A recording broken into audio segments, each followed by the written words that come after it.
তো সব কিছুই সময়ের সাথে সম্পৃক্ত। আপনারা সুস্থ আছেন, অসুস্থ হবেন, সবই সময়ের সাথে সম্পৃক্ত। তারপরও রাসূলুল্লাহ সাল্লাল্লাহু আলাইহি ওয়াসাল্লাম ভিন্নভাবে এই 5টি জিনিসকে মূল্যায়নের জন্য আমাদেরকে বলেছেন। আর সময়ের মধ্যে পৃথিবীর সবচেয়ে গুরুত্বপূর্ণ সময়, যেই সময়টা কখনোই অলসতায় কাটানো উচিত নয়, সেটি হচ্ছে ফজরের পরের সময়।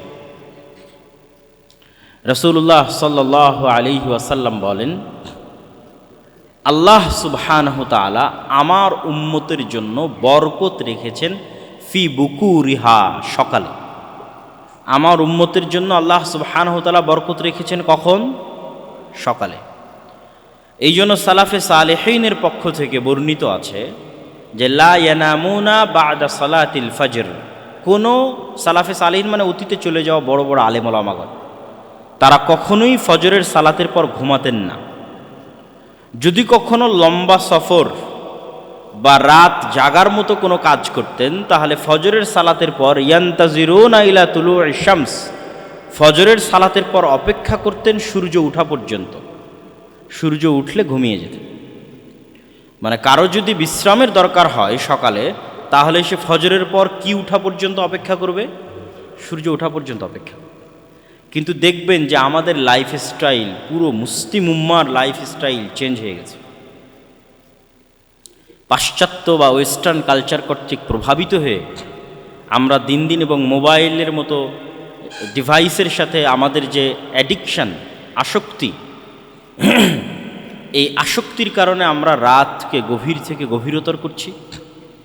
আর সকালে অবশ্যই শতভাগ ছাত্রের কত পার্সেন্ট ছাত্র সকালে ফজরের পর জেগে থাকে আল্লাহ সুবহানাহু ওয়া তাআলা ভালো জানে, বা পুরো মুসলিম উম্মার একই অবস্থা। অথচ ঘুমানোর সুন্নাতের ক্ষেত্রে রাসূলুল্লাহ সাল্লাল্লাহু আলাইহি ওয়াসাল্লাম বলেছেন যে এশার পরে কোনো কথা হবে না, এশার পরে ঘুমিয়ে যেতে হবে। আমরাও বিজ্ঞানী যারাই, যে কোনো, এখানে ডাক্তারও বক্তব্য দিয়েছেন, তাদের কাছে জিজ্ঞেস করতে পারেন। যে কোনো ডাক্তারের কাছে গেলে ডাক্তারেরা আপনাকে সকাল সকাল ঘুমানোর পরামর্শ দেবে। মানুষের ঘুমের সবচেয়ে গভীর সময়টা রাত 9টা, 10টা, 11টার মধ্যে পার হয়ে যায়, এবং ওই রাতে আগে উঠার জন্য বলবে। আর এটি সবচেয়ে স্বাস্থ্যসম্মত। আমাদের নবী মুহাম্মদ সাল্লাল্লাহু আলাইহি ওয়াসাল্লাম এশার পরপর দ্রুত ঘুমিয়ে যেতেন, আর ওই রাতে আগে উঠতেন। আগে উঠে তাহাজ্জুদের সালাত আদায় করতেন। তাহাজ্জুদের সালাত বা রাতে উঠে সালাত 2 রাকাত হলেও মানুষের জীবনে বৈপ্লবিক পরিবর্তন ঘটাতে পারে। মানুষ যদি পৃথিবীর মহা থেকে মহা সফলতম কাজ করতে চায় এবং আল্লাহ সুবহানাহু ওয়া তাআলার রহমত এবং বরকতের সাথে করতে চায় এবং সফল হতে চায়, তাহলে সে রাতের শেষ অংশের কোনো বিকল্প নেই, যেটি আল্লাহ সুবহানাহু ওয়া তাআলা তার রাসূলকে উদ্দেশ্য করে বলেছেন যে অচিরেই আমরা আপনার প্রতি কাওলান সাকিলা, অনেক ভারী একটি কিতাব আপনার প্রতি অবতীর্ণ করব। ফাতাহাজ্জাত বিহি নাফিলাতাল লাক, অচিরেই আল্লাহ সুবহানাহু ওয়া তাআলা আপনাকে গুরু দায়িত্ব প্রদান করবেন। ওই গুরু দায়িত্ব পালন করার জন্য আপনার জন্য হালকা হয়, সহজতর হয়, এই জন্য আপনি অভ্যাসী হন রাতে সালাত আদায় করতে। অল্প থেকে অল্প পরিমাণ আপনি রাতে সালাত আদায় করতে অভ্যাসী হন, যাতে আল্লাহ আপনার প্রতি যে বিশাল কিতাব অবতীর্ণ করছে সেটি বহন করা, এটি মানুষের মাঝে প্রচার করা এবং রিসালাতের এই গুরু দায়িত্ব পালন করা আপনার জন্য যাতে সহজ হয়। এবং বর্তমান পৃথিবীতেও যারা সাকসেসফুল, সফল মানুষ আছে, তাদের অধিকাংশের 90% অধিকাংশের আপনি ঘুম থেকে উঠার ডাটা যদি চেক করেন গুগলে সার্চ দিয়ে, যে তারা কখন ঘুম থেকে উঠে, তাহলে আপনি দেখবেন যে বেশিরভাগ আপনাদের সেকুলার দৃষ্টিভঙ্গি অনুযায়ী যাদেরকে আমরা সাকসেসফুল মনে করছি, ইসলামিক পয়েন্ট অফ ভিউ থেকে নয়, সেকুলার পয়েন্ট অফ ভিউ থেকে যাদেরকে সাকসেসফুল মনে করছি দুনিয়াবী জীবনে, তারাও তাদের রুটিনে সকালে উঠাকে গুরুত্ব দেয়।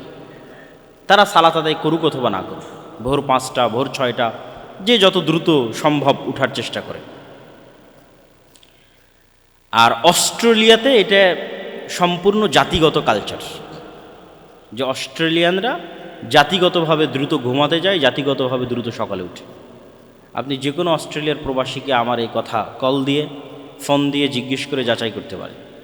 যে অস্ট্রেলিয়ানরা জাতিগতভাবে দ্রুত ঘুমাবে, 10টা-11টার মধ্যে ঘুমিয়ে যাবে, আর সকাল 4টা 5টা 6টার মধ্যে উঠবে।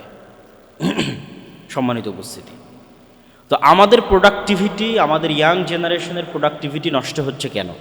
সময়কে সঠিকভাবে কাজে লাগাতে না পারার কারণে। আর এই প্রোডাক্টিভিটি নষ্ট হওয়ার ফলে, যেমন রাসূলুল্লাহ সাল্লাল্লাহু আলাইহি ওয়াসাল্লামের যে হাদিসগুলো, ফজরের সালাত কেন্দ্রিক যে হাদিসগুলো আছে, সেই হাদিসগুলো যদি পড়েন তাহলে আপনি প্রোডাক্টিভিটির একটা কিছু হলেও আলামত সেই হাদিসগুলোতে পাবেন। যে ব্যক্তি ফজরে উঠলো না, ঘুমিয়ে থাকলো, বেশি দেরি করে উঠলো, তার সকাল হবে শয়তানের সাথে, এবং তার সকাল হবে শরীরে একটা ম্যাজ বা দুর্বল ভাব, আপনাদের আঞ্চলিক ভাষায় কি বলে, যে শরীরটা কোনো কাজের জন্য তখন অতটা প্রোডাক্টিভ থাকবে না, মন মানসিকতা কোনো কাজের জন্য প্রস্তুত থাকবে না, বরং সারাদিন একটা অলসতা কাজ করবে শরীরের মধ্যে, সারাদিন একটা ঘুম ঘুম ভাব কাজ করবে শরীরের মধ্যে, ফলত অটোমেটিক আপনার প্রোডাক্টিভিটি ডাউন হয়ে যাবে। কিন্তু আপনি যদি ফজরে উঠেন, অজু করেন, সালাত আদায় করেন, একটু ব্যায়াম করেন, এক্সারসাইজ করেন, একটু কোরআন তেলাওয়াত করেন, তাহলে আপনি পৃথিবীর যে পেশাতেই থাকেন, যে পেশায় থাকেন, as a student, as a teacher, businessman, যে কোনো পেশা, সেই পেশায় আপনি অবশ্যই অন্য আর 10 জন যারা আপনার প্রতিযোগী আছে তাদের চাইতে আপনি এগিয়ে থাকবেন, শতভাগ এগিয়ে থাকবেন। সে যদি কৃষক হয় তবুও অন্য কৃষকদের চাইতে এগিয়ে থাকবেন যদি সে সকাল সকাল উঠে কাজ শুরু করে। এবং স্টুডেন্টরা তাদের লাইফে এটি পরীক্ষা করে দেখতে পারে যে যেই দিন আপনি ফজরকে কাজে লাগাবেন, সকালকে কাজে লাগাবেন, সেই দিন দেখবেন যে আপনার সারাদিনের সকল কাজ মনে হবে জোহরের আগেই শেষ হয়ে গেছে। বিশেষ করে ছুটির দিনগুলোতে যদি আপনি পরীক্ষা করে দেখেন যে আজকে অনেক কাজ হাতে নিয়ে আপনি বসেছেন পড়ার টেবিলে, দেখবেন ফজরের সময় বা ফজরের আগে উঠে বসেছেন, দেখবেন জোহর হতে হতে এত বেশি পরিমাণ আপনার পড়া হয়ে গেছে, এত বেশি পরিমাণ কাজ শেষ হয়ে গেছে, যেটি আপনি ভোর 10টায় বা 11টায় বা 9টা 10টায় উঠে শুরু করলে রাত 12টা 1টা পর্যন্ত করেও শেষ করতে পারতেন না, সেটি ওই দিন জোহরের আগেই শেষ হয়ে গেছে। এটি যে কেউ তার নিজ নিজ লাইফে পরীক্ষা করতে পারে। সম্মানিত উপস্থিতি, তাহলে আমাদের সময়ের গুরুত্ব শীর্ষক এই সংক্ষিপ্ত আলোচনার যে সামারি বা সারমর্ম যদি আমরা দাঁড় করাই, সেটি হচ্ছে আমাদের জীবনের অপর নাম সময়।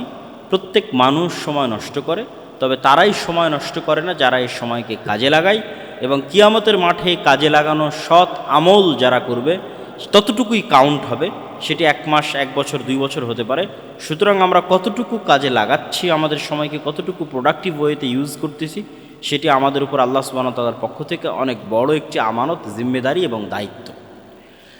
আমাদের বহু সালাফে সালেহিন সময়কে গুরুত্ব দিয়েছেন, গুরুত্ব দেওয়ার কারণে তারা সময়ে বরকত পেয়েছেন। সময়ের বরকত কিন্তু ভিন্ন জিনিস। যেমন ইমাম তবারি, একজনের নাম বলি, ইমাম তবারি রাহেমাহুল্লাহ, যার তাফসিরে তাবারি আছে, যার তারিখ তাবারি আছে, তার যত লিখিত গ্রন্থ আছে আপনি যদি এখন জমা করেন তো আপনার ব্রেন এটা ধরবে না, যে ব্রেন কাজ করবে না যে ওনার লাইফকে যদি আপনি ওনার বইয়ের পাতা অনুযায়ী ভাগ দেন, একদম জন্মের পর থেকে ধরেও যদি উনি যত পৃষ্ঠা লিখেছে অত পৃষ্ঠাকে ওনার লাইফের প্রতিটা দিন অনুযায়ী ভাগ দেন, তবুও দিনে যত পৃষ্ঠা পড়ে মানুষ সকল কাজ বাদ দিয়ে, খাওয়া দাওয়া, নামাজ কালাম সব কিছু বাদ দিয়েও যদি লেখে তবুও লিখতে পারবে না। এটা একজন ইমামের নাম বললাম, তার বই প্রকাশ করা একক একজন লাইব্রেরির পক্ষেও হিমশিম খেতে হবে যে তার সকল বই একক একজন লাইব্রেরির মালিক প্রকাশ করবে। 300 থেকে 350 বইয়ের লেখক তিনি। তাহলে কিভাবে তিনি সময়কে কাজে লাগাতেন, তার সময় কিভাবে কাজে লাগতো, কিভাবে তিনি সময়ের বরকত পেয়েছেন? আমাদের নবী মুহাম্মদ সাল্লাল্লাহু আলাইহি ওয়াসাল্লাম তার 23 বছরের জীবনে কিন্তু পরিপূর্ণ বরকতে পরিপূর্ণ। পৃথিবীর ইতিহাসে এত অল্প সময়ের মধ্যে এত বিশাল বিপ্লব কেউ সাধিত করতে পারে, এবং এত প্রভাব বিস্তারকারী বিপ্লব যে পৃথিবীতে এত দীর্ঘকালব্যাপী এতটা প্রভাব ধরে রাখবে, অথচ মাত্র 23 বছর। তো সময়ের বরকত সম্পূর্ণরূপে ভিন্ন জিনিস। এই সময়ের বরকতটা পেতে হলে আপনাকে টাইম ম্যানেজমেন্ট করা শিখতে হবে। আর টাইম ম্যানেজমেন্টের জন্য 5 ওয়াক্ত সালাতের বিকল্প পৃথিবীতে নাই। যে টাইম ম্যানেজমেন্টের যত টাস্ক, যত টুলস, যত পদ্ধতি, যত ওয়ে যাই বলেন না কেন, 1 নম্বরে থাকবে 5 ওয়াক্ত সালাত, যদি কেউ প্রপারলি সেটিকে প্রয়োগ করতে পারে। প্রত্যেক ওয়াক্তের সালাত আপনার জন্য একটা রিমাইন্ডার, হিসেবে কাজ করবে। আপনি হয়তো ক্যারাম বোর্ড খেলায় ব্যস্ত আছেন, হয়তো কোনো একটা দেখা যাচ্ছে বাংলাদেশ ক্রিকেট বা এরকম কোনো একটা ফুটবল খেলা হয়তো দেখছেন, কিন্তু আপনি সালাতকে টপ প্রায়োরিটি দেন। যদি এই কাজগুলো ঠিক না, কিন্তু দেখবেন ওই যে সালাতের জন্য আপনি উঠে গেলেন, সালাতটা না থাকলে আপনি এটা ঘন্টার পর ঘন্টা দেখতেই থাকবেন। হয়তো নেটফ্লিক্সে কোনো মুভি দেখছেন, ঘন্টার পর ঘন্টা দেখতেই থাকছেন, সময় নষ্ট হয়ে যাচ্ছে, আপনি বুঝতে পারছেন। কিন্তু সালাতকে যদি টপ প্রায়োরিটি দেন, তাহলে প্রত্যেক ওয়াক্ত সালাত আপনার জন্য রিমাইন্ডার যে আমি এতক্ষণ কী করছিলাম, এখন কি করব। এই প্রশ্নটা করার অন্তত সময় এবং সুযোগ আপনি নিজেকে পাবেন। শয়তান কিন্তু চায় যে আপনি যেন কখনোই নিজেকে এই প্রশ্নটা করার সুযোগ না পান। এটি শয়তানের চাওয়া, যে আপনি কি করছেন, কি করবেন, এই প্রশ্নটা নিজেকে করার সুযোগ যেন আপনি না পান। এই জন্য শয়তান সারা পৃথিবীকে চাকচিক্য দিয়ে সাজিয়ে রেখেছে। অমাল হায়াতুদ দুনিয়া ইল্লা মাতাউল গুরুর। আর সেই চাকচিক্য, এন্টারটেইনমেন্ট, বিনোদনের রাস্তা এখন পৃথিবীতে আরও বেশি হয়ে গেছে। ফলত কোরআনের এই আয়াত যে দুনিয়া একটি ধোঁকার বস্তু মাত্র, আর এই ধোঁকা শয়তান আমাদেরকে দেয়, এটি এখন আরও বেশি প্রযোজ্য। যেটি কোরআনের অন্য আয়াত দিয়ে আরও স্পষ্ট হয় যে আলহাকুমুত তাকাসুর হাত্তা যুরতুমুল মাকাবির। পৃথিবীর এই চাকচিক্য সৌন্দর্য তোমাদেরকে এমনভাবে পাগল বানিয়ে রাখবে যে তোমরা যে মারা যাবে এই কথাটা তোমরা ভুলে যাবে। এবং আমরা অধিকাংশ মানুষই ভুলে থাকি যে আমরা মৃত্যুবরণ করব। কেন? এই পৃথিবীর চাকচিক্য আমাদেরকে এমনভাবে নেশাগ্রস্ত করেছে যে আমাদের এটি স্মরণ করার মতো সময় নাই যে আমরা মারা যাব। তাহলে কখন আমরা এটি স্মরণ করতে পারবো? যখন আমরা কবরে যাব। হাত্তা যুরতুমুল মাকাবির। নিজে যখন কবরে যাব তখন আমার মনে হবে যে আমি সময় নষ্ট করেছি। নিজে যখন কবরে যাব, নিজে কবরে যাওয়ার আগ পর্যন্ত মৃত্যুর মতো সত্য বাস্তবতাকে মানুষ ভুলে থাকে। কে ভুলে রাখে? শয়তান ভুলিয়ে রাখে। ফলত তাদের জন্য এবং আমাদের জন্য সময় নষ্ট করা অনেক সহজ হয়ে যায়। সম্মানিত উপস্থিতি, আজকে পুরো মুসলিম উম্মাহ যে সমস্ত কাজে সবচেয়ে বেশি সময় নষ্ট করছে, যে সময় নষ্টগুলো করার কারণে তারা সামনের দিকে এগিয়ে যেতে পারছে না, তাদের প্রোডাক্টিভিটি বাড়াতে পারছে না, তার মধ্যে দু একটা বিষয় উল্লেখ না করলেই নয়। যেমন মুসলিম উম্মাহ প্রোডাক্টিভিটির চাইতে পরস্পরের প্রতি হিংসা বিদ্বেষ এবং পরস্পরের প্রতি যে ছোট মন মানসিকতার পরিচয়, এটির পিছনে অনেক সময় নষ্ট করে।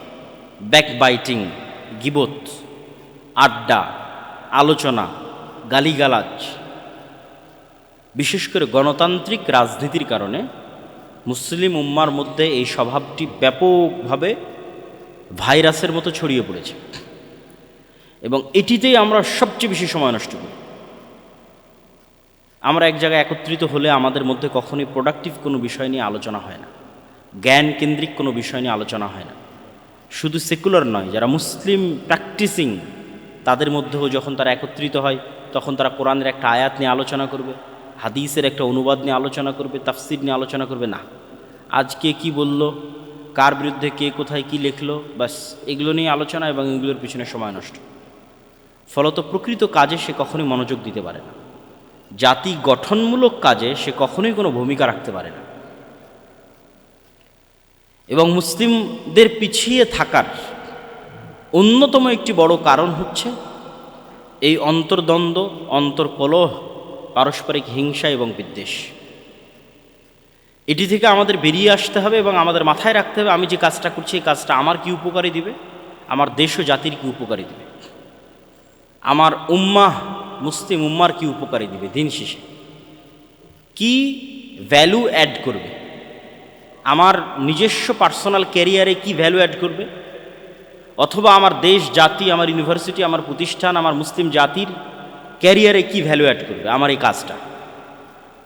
তখন আপনি বুঝতে পারবেন আপনি অনর্থক সময় নষ্ট করছেন না আসলেই প্রকৃত কোনো কাজ করতেছে। আর মুসলিম উম্মাহ সবচেয়ে বেশি যেই বিষয়টিকে কম গুরুত্ব দিয়ে থাকে আর যেটিকে বেশি গুরুত্ব দেওয়া উচিত সেটি হচ্ছে জ্ঞানার্জন, পড়া, অধ্যয়ন। আমি ইউকেতে প্রায় 1 বছর ছিলাম। সেখানে যখনই যে কোনো দিন যে কোনো বাস, ট্রেন, পার্ক, যেখানেই যাই না কেন সেখানে কাউকে না কাউকে আপনি দেখবেন বই হাতে আছে এবং বই পড়তেছে। জাতিগত অভ্যাস বই পড়া, এবং তাদের দেখে আমি নিজে অনুপ্রাণিত হতাম যে আমাকেও পড়া উচিত। সফরে বের হয়েছি তো কি হয়েছে, আমার হাতেও একটা বই থাকা উচিত। এবং অনেক বই আমি ওই ইউকেতে থাকা অবস্থায় গাড়িতে, ট্রেনে, বিমানে পড়তে পড়তে শেষ করেছি। কিন্তু বাংলাদেশে আসার পর বাংলাদেশে এখন পর্যন্ত কোথাও চোখে পড়েনি যে আরেকটা মানুষ বই পড়তেছে। ফলত আমার মধ্যে থেকেও স্বভাবটা হারিয়ে গেছে, চলে গেছে। তাহলে মুসলিমরা কি পরিমাণ ওই ধরনের ফাউল কাজে সময় নষ্ট করে, যে কাজের আসলে দিন শেষে কোনো উপকার নাই। জ্ঞান অর্জন তো প্রকৃত ইনভেস্টমেন্ট। আপনি এই বইয়ের একটা পৃষ্ঠা পড়ছেন, এটা আপনার পিছনে ইনভেস্টমেন্ট, প্রকৃত ইনভেস্টমেন্ট। কেউ বই পড়া ছাড়া জীবনে বড় হতে পারেনি, হওয়া সম্ভব নয়। যেটি আমাদের অতীতের এক বক্তা বলে গেলেন যে আমাদের কোরআন শুরুই হয়েছে ইকরা, পড়ো, পড়া দিয়ে শুরু হয়েছে। এবং মুসলিমরা একসময় জ্ঞান বিজ্ঞানের শীর্ষস্থানে ছিল। অক্সফোর্ড বিশ্ববিদ্যালয় প্রতিষ্ঠা হওয়ার 500 বছর পূর্বেও স্পেনের কর্ডোভায় মুসলমানদের বিশ্ববিদ্যালয় ছিল, গবেষণাগার ছিল, জ্ঞান বিজ্ঞানের চর্চা ছিল। যারা স্পেনে যাওয়া, যাদের পক্ষে সম্ভব হবে, তারা গিয়ে দেখে আসতে পারেন। মুসলমানদের সেই ইতিহাস এবং ঐতিহ্যের চিহ্ন এবং আলামত এখনও থেকে গেছে। বাগদাদে বাইতুল হিকমার সেই লাইব্রেরি, জ্ঞান বিজ্ঞান চর্চার সেই লাইব্রেরি মুসলমানদের অতীত ঐতিহ্যের প্রমাণ বহন করে। কিন্তু মুসলমানেরা সেই জ্ঞান চর্চা হারিয়ে ফেলেছে এবং এমন সব অনর্থক কাজে লিপ্ত হয়েছে যেই প্রত্যেকটা কাজ সময় নষ্ট। বলে আসর ইন্নাল ইনসান আলা ফি খুসর, যে প্রত্যেক মানুষ সময় নষ্ট করতেছে। আমরা মুসলিমরা এই যুগে সবচেয়ে বেশি সময় নষ্ট করতেছি, ফলত আমরা পৃথিবীতে সবচেয়ে পিছিয়ে। কিন্তু আমাদের অতীত সালাফে সালেহিন তারা সময় নষ্ট করেননি। এখন যারা জ্ঞান বিজ্ঞানে এগিয়েছে তাদের মধ্যে আর আমাদের মধ্যে একটা পার্থক্যের কারণে যারা এখন জ্ঞান বিজ্ঞানে এগিয়ে আছে তারা আমাদের জন্য কল্যাণকামী হতে পারছে না। কিন্তু মুসলিমরা যখন জ্ঞান বিজ্ঞানে এগিয়েছিল তখন তারা কল্যাণকামী ছিল। আপনি মুসলিমদের হিস্ট্রিতে কখনো পাবেন না যে কর্ডোভায় অথবা গ্রানাডায় অথবা বাগদাদে কখনো জ্ঞান জাতপাত কালার ভেদে বিতরণ করা হয়েছে যে তুমি মুসলিম না সুতরাং তুমি জ্ঞান অর্জন করতে পারবে না, এটা পাবেন না। সেকেন্ড, আরেকটা জিনিস পাবেন না যে ঠিক আছে তুমি জ্ঞান অর্জন করতে চাও, টাকা দাও, এইটা পাবেন না। মুসলমানেরা জ্ঞানকে মনে করেছে সাদাকায়ে জারিয়া, আসলে এটি সাদাকায়ে জারিয়া। এই জন্য মুসলমানেরা সাদাকায়ে জারিয়ার মতো জ্ঞান বিতরণ করেছে। ইউরোপ থেকে জ্ঞান শিখে তারা ইউরোপকে উন্নত করেছে। এটি অবাস্তব কিছু না। স্পেনের সীমানা ফ্রান্সের সাথে কানেক্টেড। মুসলমানদের যে বিজয় অভিযান, সেই বিজয় অভিযান স্পেন এবং ফ্রান্সের মধ্যে সীমানা হিসেবে ব্যবহৃত হওয়া যে পাহাড়ের যে শ্রেণী আছে, পাহাড়ের যে পর্বতমালা আছে, সেই পর্যন্ত গিয়ে শেষ হয়ে গেছে। ওই পর্বতমালা পর্যন্ত মুসলমানেরা অভিযান নিয়ে গেছিল, কিন্তু শীতকাল হওয়ায়, বরফ আচ্ছাদিত অঞ্চল হওয়ায় আর মুসলমানেরা শীতের সাথে ঠান্ডার সাথে পরিচিত না হওয়ায় সেই যুদ্ধে পরাজয় হয়। এই জন্য অদ্যবধি এখন পর্যন্ত যে সমস্ত অঞ্চলে শীত বেশি ওই সমস্ত অঞ্চলে মুসলমান কম। কেননা ইসলামের যেখানে উত্থান হয়েছে সেটি শীতপ্রবণ অঞ্চল ছিল না, গরম প্রবণ অঞ্চল। ফলত মুসলমানরা ওই সমস্ত জায়গায় দ্রুত বিজয় করতে পেরেছে যেগুলো তাদের আবহাওয়ার সাথে বেশি কানেক্টিং ছিল, তাদের আবহাওয়ার সাথে বেশি সুইটেবল ছিল, ওগুলোই তারা বেশি বিজয় করতে পেরেছে। তো ওই স্পেনের সীমানার সাথে ফ্রান্সের সীমানা কানেক্টেড। তো স্পেনে যখন মুসলমানেরা জ্ঞান বিজ্ঞানের কেন্দ্র, তখন শতভাগ ফ্রান্স ইতালি থেকে মানুষজন ওখানে এসেছে, এসে জ্ঞান শিখে গেছে। এটি ভূ রাজনৈতিকভাবেও প্রমাণিত। কিন্তু এখন যাদের কাছে জ্ঞান বিজ্ঞান আছে তারা বলতেছে তুমি শিখতে চাও, টাকা দিতে হবে। আপনি ইউরোপের একটা বিশ্ববিদ্যালয়ে 1 বছরের একটা মাস্টার্স কোর্স যদি স্কলারশিপ না পান কত টাকা লাগে আপনি দেখতে পারেন কত লাগে। বাংলাদেশের ইউনিভার্সিটির র্যাঙ্কিং অনুযায়ী 30, 32, 40, 45, 50 লক্ষ পর্যন্ত লাগতে পারে অনলি 1 বছর। 1 বছরের জন্য আপনি তাদের কাছে শিখতে যাবেন, এত টাকা আপনাকে পে করতে হবে। তাহলে কি পরিমাণ নলেজকে তারা কুক্ষিগত করে রেখেছে। মুসলমানদের কাছে যখন নলেজ ছিল তারা এটা কুক্ষিগত করেনি, তারা এটি পৃথিবীকে সাদাকায়ে জারিয়া হিসেবে বিতরণ করেছে। তো আমরা যেটি বলছিলাম, তো এই কুক্ষিগত করার পিছনের আমাদেরও দায় আছে। কেন? আমরা সময় নষ্ট করি। আমরা মুসলমানেরা আমাদের সময়কে প্রোডাক্টিভ ওয়েতে কাজে লাগাই না, কিন্তু তারা লাগায়। আপনি যদি কাউকে দেখে শিক্ষা না পান তাহলে অবশ্যই ইহুদিদেরকে দেখে আপনি শিক্ষা নিতে পারেন। আমি প্রায় বক্তব্যে ইহুদিদের কথা বলি, তার মানে আমি ইহুদিদের প্রশংসা করছি না। ইহুদিদেরকে আল্লাহ সুবহানাহু ওয়া তাআলা কোরআন মাজিদে বলেছেন তারা অভিশপ্ত জাতি। কতটা জঘন্য নিকৃষ্ট জাতি হলে বাশার আল আসাদ পালিয়ে যাওয়ার পর এখন পর্যন্ত 500টার মতো স্থাপনায় ইসরায়েল হামলা চালিয়েছে। পৃথিবীর কারো অনুমতি লাগেনি, পৃথিবীর কাউকে জিজ্ঞাসা করা লাগেনি। তাহলে দুনিয়াকে তারা কি পরিমাণ মগের মুল্লুক মনে করে যে অন্য একটা দেশের সীমানায় without any question, without any permission, না জাতিসংঘ না আমেরিকা, গত 24 ঘন্টায় 500-র অধিক স্থাপনায় হামলা চালিয়েছে। কি পরিমাণ উগ্র এবং কি পরিমাণ অভিশপ্ত হলে এটি হতে পারে। কিন্তু তাদের প্রশংসা করছি বা তাদের কাছে শিখার কথা বলছি কোন জায়গায়, যে পৃথিবীর বাস্তব রহস্য খ্রিস্টানেরাও জানে না। এই জন্য আপনি খ্রিস্টানদেরকে পাবেও যেতে দেখবেন, বারেও যেতে দেখবেন। পাবে গিয়ে জুয়া খেলবে, বারে গিয়ে মদ পান করবে, 1 সপ্তাহে যা ইনকাম করবে 2 দিনের উইকেন্ডে তা শেষ করে দিবে গার্লফ্রেন্ডের পিছনে বা আর যে কারো পিছনে। মানে তাদের কাছে পৃথিবীর বাস্তবতা সম্পর্কে তারা অজ্ঞ। এই জন্য আল্লাহ তাদেরকে বলেছে ওয়ালাদ্দাল্লিন। ফলত আপনি তাদের সাথে উঠা বসা করলে আপনি কিছু প্রশ্নবিদ্ধ হবেন না। আপনার মনে হবে যে আমি তো যেমন লাইফ লিড করছি সেও তো তেমন লাইফ লিড করছে। বাট যখন আপনি একটা ইহুদির কাছে যাবেন, আপনার হালালের বিধিবিধানের চেয়ে তো হালালের বিধিবিধান কঠোর। ও আপনার দেওয়া খাবারও খাবে না, বলবে এটা হালাল না। কি পরিমাণ ওর দিনকে কট্টরভাবে মানতে পারে আপনি একটা ইহুদির সাথে না মিশলে বুঝবেন না। আপনি দাঁড়িয়ে রাখতে হেজিটেট ফিল করেন, ও চুল পরিমাণ হেজিটেট ফিল করেন। ভাই যে গত 24 ঘন্টায় 500টা জায়গায় বম মারতে হেজিটেট করেনি, ও দাঁড়িয়ে রাখতে হেজিটেট করবে, চুল পরিমাণ হেজিটেট করে।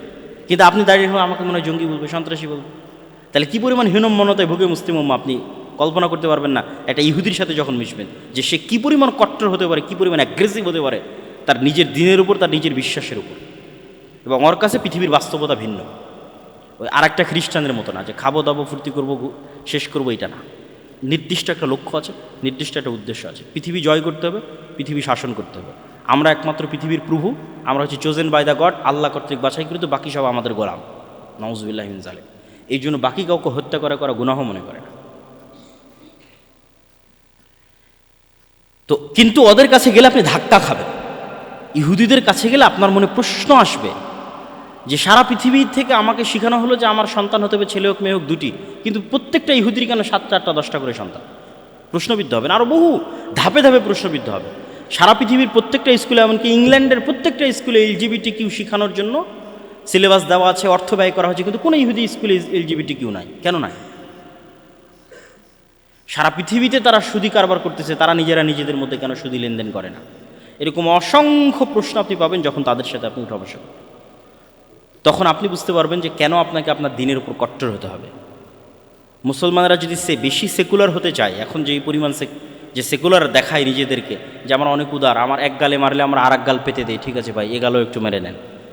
কিন্তু আমরা মনে করতেছি না, এই তো মজাক, হয়তো হাসি ঠাট্টার ছলে বলতেছে যে এত মিনিটের মধ্যে ঢাকা দখল হয়ে যাবে, এত মিনিটের মধ্যে এই হয়ে যাবে, সেই হয়ে যাবে। এগুলো মজাক না। তারা ওইভাবেই কট্টরভাবে বিশ্বাস করে অখণ্ড ভারতের থিওরিতে। এইটা দিয়ে সামনের পৃথিবী চলতে পারবেন না। আপনার পার্শ্ববর্তী দেশ একটা ভ্রান্ত মতবাদের উপর কট্টর, যে কোনো প্রকার লজিকে এটি ভ্রান্ত। সেই ভ্রান্ত মতবাদের উপর সে কট্টর। কতটা কট্টর আপনারা পেপার পড়ছেন, নিউজ পেপার পড়ছেন, পড়ে আপনারা ফেসবুকে মজাক করতেছেন, বাট আল্লাহর কসম বলতেছি এটা মজাক না, এটা তাদের বাস্তবতা। কেন আমি নিজেও ভারতে ছিলাম, 3 বছর ছিলাম। এটিকে তারা অন্তর দিয়ে কট্টরভাবে বিশ্বাস করে। ঠিক ইহুদিরা তাদের নিজ দিনের উপর কট্টর, এবং বহু ইউরোপিয়ান কান্ট্রিতে ডানপন্থী কট্টর খ্রিস্টানেরা ক্ষমতায় আসতেছে। তাহলে সারা পৃথিবী যাচ্ছে তার নিজ নিজ দিনের কট্টরতার দিকে। আপনার পার্শ্ববর্তী প্রতিবেশী ওপেন তার দিনের উপর কট্টর, কিন্তু আপনি সেকুলার সেকুলার সেকুলার সেকুলার। আপনি টিকতে পারবেন না, পরাধীন হয়ে যাবেন। আপনি স্বাধীন থাকতে হলে আপনাকে অবশ্যই আপনার দিনের উপর কট্টর হতে হবে, এবং এটাতে ভয় পাওয়া যাবে না, কম্প্রোমাইজ করা যাবে না। এটা কম্প্রোমাইজ করা হচ্ছে গোলামদের স্বভাব। আমরা যেহেতু 190 বছর ব্রিটিশদের গোলামি করেছি, ফলত ওইটা আমাদের রক্তে রক্তে মিশে আছে। বাংলাদেশ কৃষি বিশ্ববিদ্যালয়ে সততার সাথে পড়াশোনা করেন, এটিও সৎ কাজ। সততার সাথে শিক্ষকতা করেন, এটিও সৎ কাজ। বিষয়টা নির্ভর করবে আপনার নিয়াতের উপর, বিষয়টা নির্ভর করবে আপনার কাজের সততার উপর। আপনি কি নিয়াতে পড়াশোনা করছেন এবং আপনি সৎভাবে পড়াশোনা করছেন কিনা, কি নিয়াতে শিক্ষকতা করছেন, সৎভাবে করছেন কিনা। আপনি ব্যবসা করলে কি নিয়াতে করছেন, সৎভাবে করছেন কিনা। একজন ব্যবসায়ী ব্যবসা করছে, সে অনেক টাকা ইনকাম করার পর দুবাইয়ে গিয়ে বাড়ি কিনবে, তারপরে যত অশ্লীলতা নেশাদার দ্রব্য আছে পৃথিবীতে, আরাম এবং আয়েশের অবৈধভাবে যত মাধ্যম আছে, সবগুলো থেকে সে এন্টারটেইনমেন্ট, বিনোদন গ্রহণ করবে। এটি হচ্ছে তার ব্যবসা বা অত্যাধিক টাকা ইনকামের নিয়াত। তাহলে অবশ্যই সে কী করছে, ইন্নাল ইনসান আলাফি খুসর, প্রত্যেক মানুষ সময় নষ্ট করতেছে, সে আসলে সময় নষ্ট করতেছে। আর যদি সে তার নিয়াত পরিবর্তন করে নেয় যে না, সে অত্যধিক ইনকাম করে দেশ ও জাতির উপকারের জন্য, আত্মীয় স্বজনের উপকারের জন্য, গরিব মিসকিনের উপকারের জন্য, ইয়াতিম অসহায়ের কল্যাণের জন্য, নিজের সন্তান সন্ততি এবং স্ত্রী পুত্রের কল্যাণের জন্য ব্যয় করবে, তাহলে অবশ্যই যদি সততার সাথে সে ব্যবসা করে থাকে তাহলে পুরো সময়টা তার কাজে লাগতেছে। এই জন্য ইবনুল কাইয়িম রাহিমাহুল্লাহ সময়ের গুরুত্ব বুঝাতে গিয়ে বলেছেন যে পৃথিবীতে বহু মানুষ 60 বছর, 70 বছর, 80 বছর, 100 বছর জীবন যাপন করবে, কিন্তু কিয়ামতের মাঠে দেখবে সে জীবন যাপন করেছে মাত্র 1 মাস, সে জীবন যাপন করেছে মাত্র 1 ঘন্টা, সে জীবন যাপন করেছে মাত্র কয়েক সেকেন্ড। এটি কিভাবে? ততটুকুই কাউন্ট হবে যতটুকু সৎ, বাকি সব তো সময় নষ্ট। ফলত সে বেঁচেছে 60 বছর, জীবন যাপন করেছে 100 বছর, কিন্তু প্রকৃত অর্থে সে বেঁচে ছিল, পৃথিবীতে জীবন যাপন করেছিল মাত্র 1 মাস। মানে যতটুকু সময় সে সৎভাবে ব্যয় করেছে, সময় নষ্ট করেনি, অতটুকুই তার প্রকৃত জীবন। এই জন্য ইবনুল কাইয়িম রাহিমাহুল্লাহ বলেছেন যে মানুষের জীবনের অপর নামই হচ্ছে সময়। মানুষ পৃথিবীতে কোনো স্থানে বসবাস করে না, বরং সময়ের মধ্যে বসবাস করে। এই ময়মনসিংহ বাংলাদেশ কৃষি বিশ্ববিদ্যালয়ে 1964 সালে যিনি ছিলেন তিনি এখন নাই, কিন্তু এই বিশ্ববিদ্যালয় তো আছে, প্লেস তো আছে। তাহলে তিনি বসবাস করেছেন এই বিশ্ববিদ্যালয়ে না ওই সময়ে? ওই সময়ে। আমরা এখন এখানে আছি, আমরা এক সময় চলে যাব, কিন্তু এই বিশ্ববিদ্যালয় প্লেস তো থাকবে। আজ থেকে 100 বছর পর এখানে এসে কেউ পড়বে। তাহলে আমরা আসলে এই বিশ্ববিদ্যালয়ে বসবাস করেছি না এই সময়ের মধ্যে বসবাস করছি? সময়ের মধ্যে বসবাস করছি। মানুষ হচ্ছে মহাকালের গর্ভে হারিয়ে যায়। লক্ষ লক্ষ কোটি কোটি বছরের যে পৃথিবী, এই পৃথিবীর যে আল্লাহ সুবহানাহু ওয়া তাআলা একটা টাইম লিমিটেড করে সৃষ্টি করে দিয়েছেন, আল্লাহ সুবহানাহু ওয়া তাআলা কিন্তু সময়ের ঊর্ধ্বে। এই জন্য সময় কেন্দ্রিক যে প্রশ্নগুলো, এগুলো আল্লাহ সুবহানাহু ওয়া তাআলার সাথে সম্পৃক্ত নয়, করাই উচিত না, অযৌক্তিক প্রশ্ন। যে কেউ বলে লাইলাতুল কদর যদি এখানে হয় তাহলে ওখানে কিভাবে হবে, ইত্যাদি ইত্যাদি। আল্লাহ যদি নিচের আসমানে নেমে আসেন তাহলে ওখানে কিভাবে আসবেন? ভাই, আপনি যেটাকে দেখতেছেন রাত, এটা আপনার দৃষ্টিকোণ থেকে অত্যন্ত স্বল্প একটা পরিসরে।